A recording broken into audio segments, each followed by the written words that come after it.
Assalamualaikum warahmatullahi wabarakatuh. Rio Hotspot Lovers, selamat datang kembali di Rio Hotspot Channel. Beberapa waktu yang lalu beredar video Raja Qatar Tamim bin Hamad memberikan komentar soal kecurangan wasit di Piala Asia U23, khususnya di laga Indonesia kontra Qatar. Tama mengaku malu atas kejadian tersebut sebab menurutnya dirinya sama sekali tak melihat pertandingan tersebut, tapi tahu dari media dan media massa. Bahkan diketahui hampir seluruh media di dunia kecuali media Thailand, media Tajikistan, dan media Vietnam yang gak memberitakan, hampir seluruh media di dunia mengecam kebobrokan Qatar di Piala Asia. Tamim mengaku akan lakukan investigasi atas kejadian tersebut dan berjanji akan menghukum seluruh pihak yang terlibat kecurangan tersebut. Oke, di sini ada beberapa hal yang kami garis bawahi. Yang pertama, Raja Qatar sendiri yang bilang lo ya akan menghukum seluruh pihak yang terlibat dalam kecurangan ini. Artinya, Raja Qatar mengakui kalau ini murni kecurangan. Yang kedua, menurut kami ini cuma gimmick. Sebab hingga saat ini belum ada tuh reaksi apapun atas kejadian tersebut. Nggak ada juga pihak yang dihukum. Ya iyalah, secara logika mana ada sih maling teriak maling bisa penuh penjara, ya kan? Mana ada orang yang mau menyelidiki negaranya sendiri, apalagi urusannya nama besar negara. Jadi ya iyalah ciri-ciri gimmicknya mafia. Dia ini cuma ingin negaranya dianggap nggak kotor, makanya bikin statement. Padahal aslinya ya tetap kotor. Buktinya kecurangan Qatar di Piala Dunia dan Piala Asia Senior sampai sekarang nggak ada tuh keputusan kejelasannya. Ya apalagi ini cuman U23, jadi ya jelas sudah ya.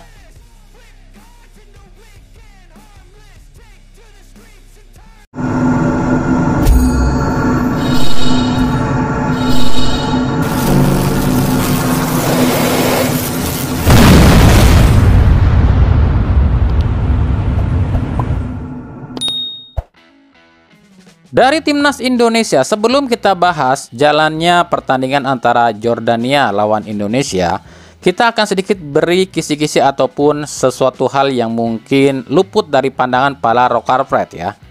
Di era Sintayong, perubahan yang paling menonjol itu yang mungkin gak disadari oleh para lokal kampret adalah mental dan kecintaan terhadap timnas. Gak ada lagi tuh yang namanya pemain timnas pura-pura sakit lantaran takut main lawan tim anu. Semua pemain di bawah asuhan Sintayong ini fight sampai akhir dan sampai habis-habisan. Bahkan yang pura-pura cedera aja nih ya, itu diomelin habis-habisan loh sama Sintayong. Kita ambil contoh di laga lawan Australia kemarin. Pratama Arhan dari awal main lawan Australia itu udah cedera sampai robek sepatunya dan engsel kakinya itu sampai geser. Tapi tetap ngotot ingin main bahkan sampai 100 menit loh mainnya. Bayangkan kalau bukan Sintayong yang jadi pelatihnya, udah cedera dikit aja pura-pura nggak mau main lagi dan out ya kan? Lalu begitu juga dengan Justin Hubner. Dia ini sempat ngamuk-ngamuk loh sama klubnya gara-gara nggak dilepas ke timnas. Giliran dilepas oleh klubnya, girangnya minta ampun tuh si Justin. Dan kalian tahu nggak, jarak dari Jepang ke Qatar itu kan 14 jam. Tapi nggak pakai ngaso loh. 2 jam sebelum pertandingan, dia ini minta langsung diturunin dan ngakunya siap main. Tampil juga kan akhirnya. Sekarang kita bandingkan di era-era sebelumnya. Jangankan perjalanan 14 jam loh. Yang perjalanan dari Malaysia ke Indonesia aja ini para pemain ngeluh ngomongnya jet lag lah. Ayo, bener kan? Lalu kalau kita perhatikan saat lawan Australia, coba perhatikan deh. Nggak ada tuh pemain timnas kita yang kayak ketakutan gitu. Ini Australia loh, tim yang belum pernah bisa kita kalahkan. Tapi kayak bukan Australia yang dilawan. Dan kita lihat nih di laga Australia kemarin, siapa aja pemain yang guling-guling ya, seperti Witan, Ferrari, Kelly Stroyer, dan Komang. Itu semua lokal semua loh ya, meskipun itu bagian dari taktik juga. Makanya dari sebegitu pesatnya progres timnas kita, kok masih aja gitu loh ada yang bilang Sintayong ini jelek cuma gara-gara belum ngasih trofi. Nggak habis pikir kadang loh sama pemikiran orang-orang seperti ini.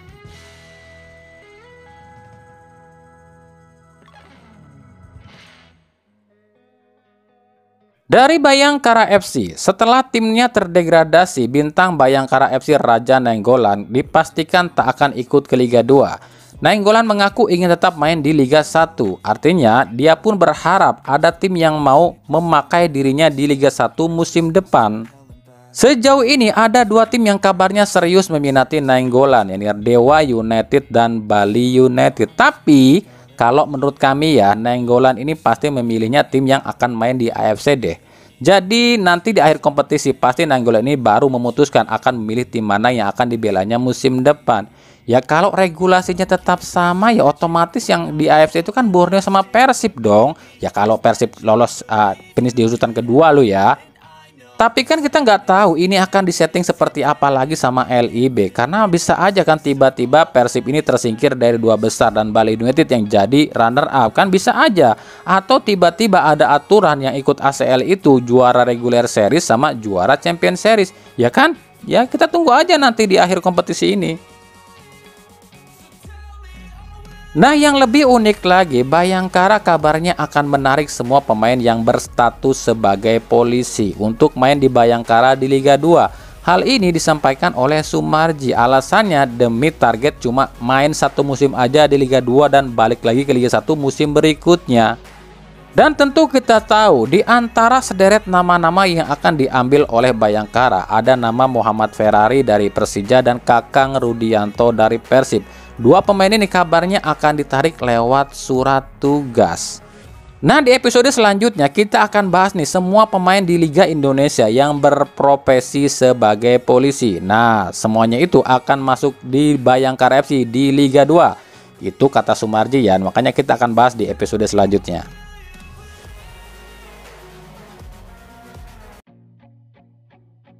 Dari Persebaya, usai melawan Persib Bandung, pelatih Persebaya Paul Munster merasa heran kenapa Persib cuma ada di posisi 2 saat ini. Sebab menurut Munster, dari semua tim yang dihadapinya di putaran 2 ini alias saat ia melatih Persebaya, Persib dianggap tim yang paling menakutkan. Terbukti Persib tim yang paling subur di Liga 1. Menurut Munster akan sangat heran dan merasa aneh jika Persib nggak juara musim ini. Berikut pernyataan dari Paul Munster. Persib very strong team, not just the starting line, the squad. So before the game, I already speak. Persib have the best squad in the league. We're bringing on. Aduh, ya elah coach, kayak orang baru aja di Liga Konoha. Kan situ juga pernah ada di tim penguasa liga. Tahu kali gimana liga ini? Semua bisa diatur. Di Liga Konoha mah dari zaman baheula itu belum tentu tim tersubur itu yang jadi juara. Sebab ada mitos di liga kita mah. Tim yang jadi top scorer pemainnya itu nggak akan jadi juara. Kecuali mungkin Bali United yang baru bisa pertama kali ngerasain di tahun 2021 lalu. Itu pun dengan segudang kontroversi. Sisanya itu nggak ada top scorer di sebuah tim itu akan jadi juara timnya di akhir kompetisi. Itu jarang banget coach. Kita akan urutin deh dari 2017. 2017 itu top scorernya adalah Silvano Convalius dari Bali United. Tapi Bali United digagalkan jadi juara dengan kontroversi dari Bayangkara FC. 2018 top scorernya adalah Alexander Rakic dari Persikabo. Tapi justru yang juaranya Persija Jakarta. 2019 top scorernya adalah Marco Simic dari Persija. Tapi juaranya malah Bali United. Barulah di 2021-2022 Bali United dan Ilyas Pasoyevic itu bisa menggabungkan juara dengan top scorer. Itu pun dengan segudang kontroversi. Musim lalu top scorernya adalah Matius Pato dari Borneo FC, tapi juaranya PSM. Nah musim ini juara regular series itu kan Borneo FC, tapi top scorer sementaranya David Da Silva dari Persib. Ya kalian tahu lah gimana menurut kalian.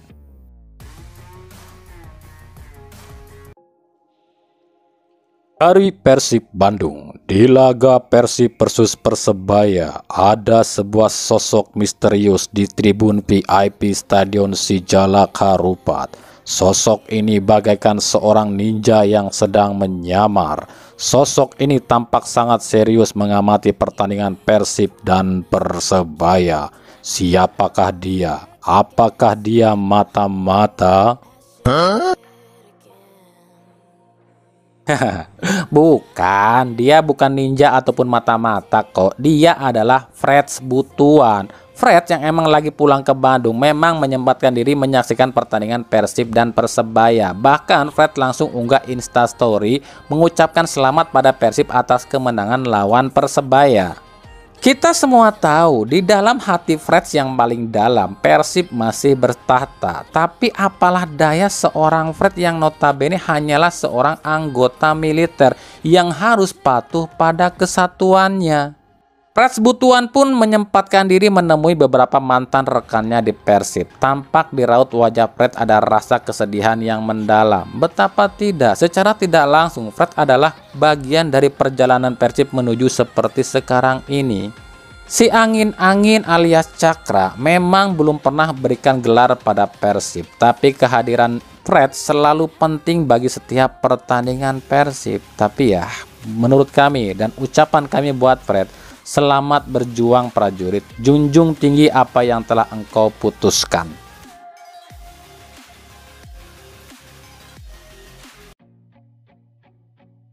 Gimana? Udah paham dan tahu kan siapa aja mafia di Liga Indonesia? Masa nggak paham juga? Tuh di laga Borneo lawan Arema, ini fix 100% match fixing dan semua pihak terlibat loh, mulai dari LIB, PSSI, Indosiar, Borneo, dan Arema.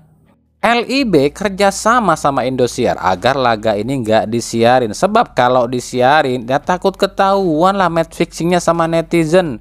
Borneo jelas-jelas main mata, pakai pemain lapis 2 cuy. Makanya kalau kami bikin konten itu, kalian jangan asal hujat. Kami bikin konten ini udah melalui analisa terlebih dahulu.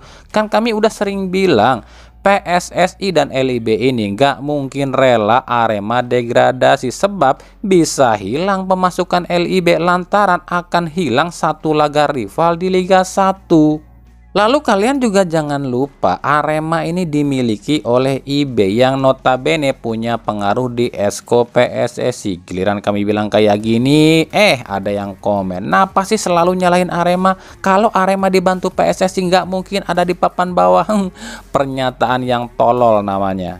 Nih, kami jelasin ya, kalau Arema nggak dibantu PSSI udah dari musim kemarin degradasi kali. Kasus Kanjuruhan aja udah harusnya bikin Arema ini degradasi, tapi kan diselamatin sama PSSI. Musim ini Arema paling banyak dapat penalti. Ya kalau cuma ada di papan bawah itu mah udah ketahuan settingannya cuy. Kenapa settingan?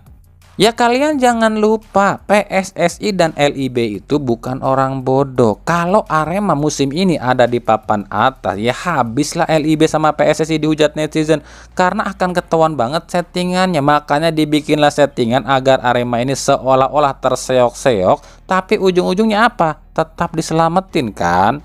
Coba deh kalian hitung satu persatu kejanggalan Arema musim ini. Mulai dari pakai pelatih yang gak sesuai regulasi tapi nggak didenda, bener nggak?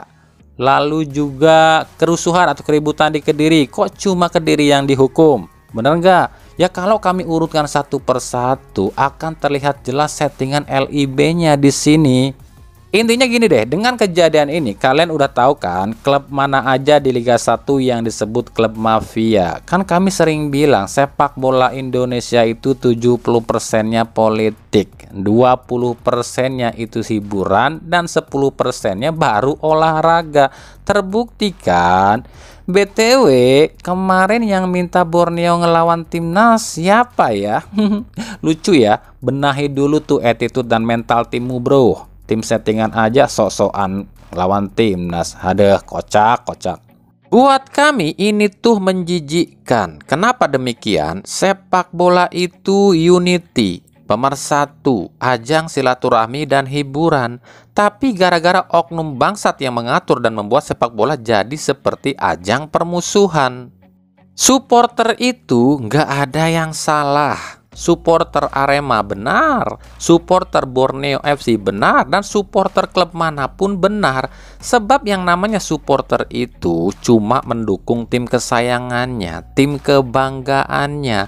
Yang salah itu oknum-oknum yang menyeting ini semua, mulai dari oknum luar, federasi, operator, pemilik klub, pelatih, bahkan sampai pemain itu sendiri, yang akhirnya membuat para supporter saling bermusuhan. Bener dong? Makanya kita sebagai supporter itu sebenarnya cuma jadi korban, cuma jadi pion, cuma jadi kambing hitam atas kebusukan oknum-oknum tadi. Mereka tahu kalau supporter saling bermusuhan, mereka akan dapat duit. Pertandingan akan jadi rame karena adanya gesekan. Sayangnya banyak supporter kita yang nggak sadar kalau mereka ini lagi diadu domba. Jadi buat seluruh supporter, sadarlah kita ini cuma lagi diadu domba oleh oknum-oknum bangsat. Coba kalau nggak ada yang namanya ngompor-ngomporin, nggak ada yang nyeting sana-sini, supporter itu damai kok. Jadi stop saling hujat, karena kita ini sama-sama korban.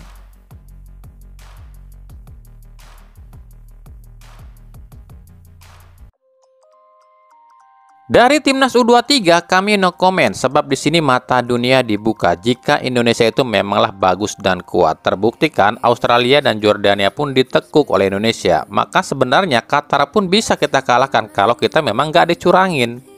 Ya, meskipun di laga ini ada beberapa kesalahan yang kami catat, seperti Rafael Struijk yang beberapa kali buang peluang, tapi nggak bisa disalahkan juga sebab yang nggak ada pilihan lain di lini depan. Lalu juga Ferrari pun di laga ini di bawah perform, tapi itu wajar.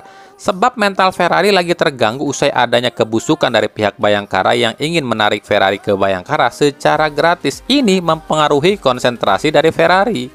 Selebihnya Timnas U23 itu luar biasa. Terlepas nanti di perempat final lawan siapa dan kalah atau menang itu nggak penting. Yang penting kita udah tunjukkan kalau sepak bola Indonesia itu udah naik level. Dan ini membuka mata seluruh orang yang menghujat Timnas dan pelatih Timnas.